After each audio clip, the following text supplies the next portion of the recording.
अहिलेको दिनमा चाहिँ नेपालमा शेयर मार्केटको ट्रेन्ड एकदमै बढेको छ र तपाईहरुले पनि आफ्नो बैंकमा गएर डिमेट खाता खोल्नु भएको होला र त्यसैगरी तपाईको परिवारबाट पनि धेरै जनाले बैंकमा गएर डिमेट खाता खोल्नु भएको होला र यदि तपाईहरुले शेयर भर्नुहुन्छ भने चाहिँ अधिकांश शेयर तपाईहरुलाई पर्दैन। त्यसको पछाडीको रिजनहरु के हो यस भिडियोमा म त्यसको बारेमा जानकारी दिनेछु।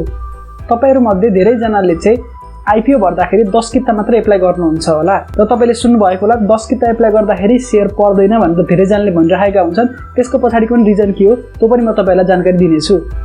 र धेरै जनाले भन्ने गरेका हुन्छन् ग्लोबल आईएमई बैंकबाट भर्दाखेरि चाहिँ धेरै जनालाई शेयर परिरहेको हुन्छ, त्यसले गर्दा यो बैंकबाट शेयर भर्नु अथवा त्यो बैंकबाट शेयर नभर्नु त्यस्ता खालको कुराहरु पनि भइरहेको हुन्छ।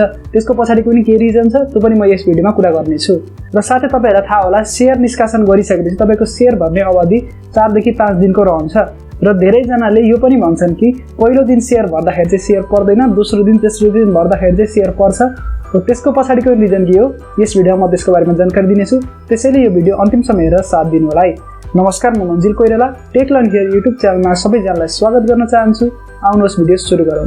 सबैभन्दा सुरुमा त कुरा गरौँ ग्लोबल आईएमई बैंकबाट शेयर भर्दा धेरै जनालाई शेयर पर्छ भन्ने कुराको बारेमा। अब तपाईले रेकर्ड हेर्नुहुन्छ भने चाहिँ 10 जनालाई शेयर परेको छ भने त्यो मध्ये 5 जना चाहिँ ग्लोबल आईएमई बैंकमा डिमेट खाता भएको मान्छेहरुलाई नै शेयर परेको हुन्छ। यो एउटा फ्याक्ट हो। तर यो किन हुन्छ त्यसको पछाडीको रिजन हामीले बुझ्नु जरुरी छ। यो चाहिँ किन हुन्छ भने नेपालमा जति पनि डिमेटको संख्या रहेको छ त्यसमा धेरैवटा मान्छेहरुले चाहिँ ग्लोबल आईएमई बैंकबाट डिमेट खोलेका छन्। त्यसले गर्दाखेरि तपाईले शेयर भर्दा पनि ग्लोबल आईएमई बैंकबाट डिमेट खाता खोल्ने मान्छेहरुले शेयर भरेको संख्या चाहिँ बढी हुन्छ। त्यसले गर्दाखेरि शेयर पर्ने चान्सेस पनि उनीहरुकै बढी हुन्छ। त्यसले गर्दा तपाईहरुले जुनसुकै बैंकबाट डिमेट खाता खोल्दा पनि त्यसमा केही प्रब्लम छैन। तपाईलाई शेयर पर्ने छ भने तपाईलाई पर्छ, पर्दैन भने तपाईलाई पर्दैन। यो एउटा लकी ड्रा हो। जुनसुकै बैंकबाट डिमेट खोल्दा पनि त्यसमा केही पनि प्रब्लम छैन। अब दोस्रो पोइन्टमा जाउँ। दोस्रो पोइन्ट भनेको चाहिँ तपाईहरुले पहिलो दिन एप्लाई गर्दा नपर्ने तर दोस्रो दिन एप्लाई गर्दा चाहिँ शेयर पर्ने भन्ने जस्तो कुराहरु छ। त्यसको बारेमा पनि कुरा गरौँ। जस्तो तपाईको के हुन्छ भने पहिलो दिन तपाईहरुले शेयर एप्लाई गर्नु भएको छ भने चाहिँ त्यतिखेर तपाईलाई थाहा हुँदैन कि कति जना मान्छेले शेयर भरिसकेका छन् र तपाईहरुले कति शेयर एप्लाई गर्नुपर्ने छ भनेर। र पहिलो दिन तपाईहरुको कटिसकेपछि तपाईले दोस्रो दिन हेरेर पाउनुहुन्छ त्यो शेयर ओभर सब्स्क्राइब भएको छ कि अन्डर सब्स्क्राइबै रहेको छ।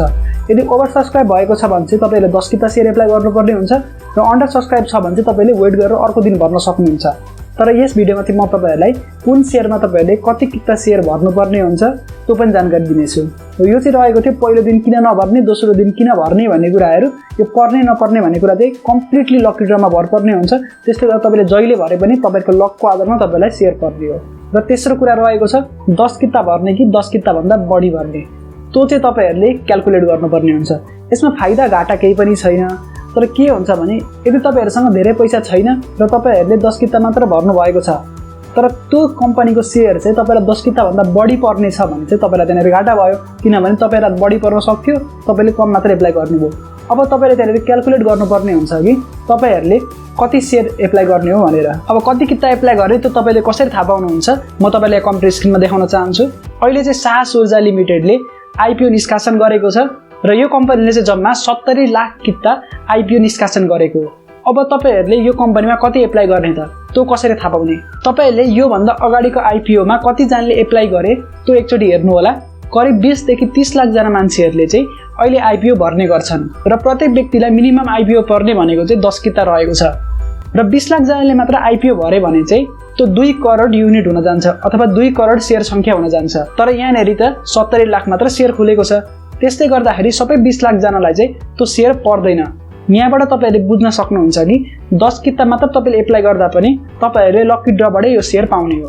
यो शेयर चाहिँ कति जनालाई पर्छ त्यो कसरी क्याल्कुलेट गर्ने? जस्तो 70 लाख किता खुलेको छ त्यसमा 10 युनिट हरेकलाई राख्दाखेरि 10 ले डिभाइड गर्ने हो भने 7 लाख जनालाई चाहिँ यो शेयर 10 किताको दरले पर्छ। र यहाँबाट बुझ्नु होला कि तपाईहरुले 7 लाख जनाले मात्र त शेयर भर्दैनन्, 7 लाख भन्दा धेरैले भर्छन्। त्यसले गर्दाखेरि तपाईले यहाँनेरि 10 किता मात्र एप्लाई गर्नुपर्ने हुन्छ। जस्तो कुनै पनि कम्पनीले 2 करोड किता शेयर चाहिँ खुलाएको छ। 2 करोडलाई तपाईले 10 ले भाग गर्नुभयो भने तपाईको 20 लाख हुन्छ। त्यो भनेको 20 लाख जनालाई चाहिँ यो शेयर पर्छ। अब यहाँनेर तपाईले सोच्नुपर्ने हुन्छ कि यो शेयर 20 लाख जनाले भर्छन् कि भर्दैनन् त्यो तपाईहरुले अगाडि नै सोच्नुपर्ने हुन्छ। 20 लाख जनाले नभर्न पनि सक्छ, भर्न पनि सक्छ। अहिलेको कन्टेक्स्ट हेर्नुहुन्छ भने चाहिँ 20 लाख जनाले हरेक शेयर भरिरहेका छन्।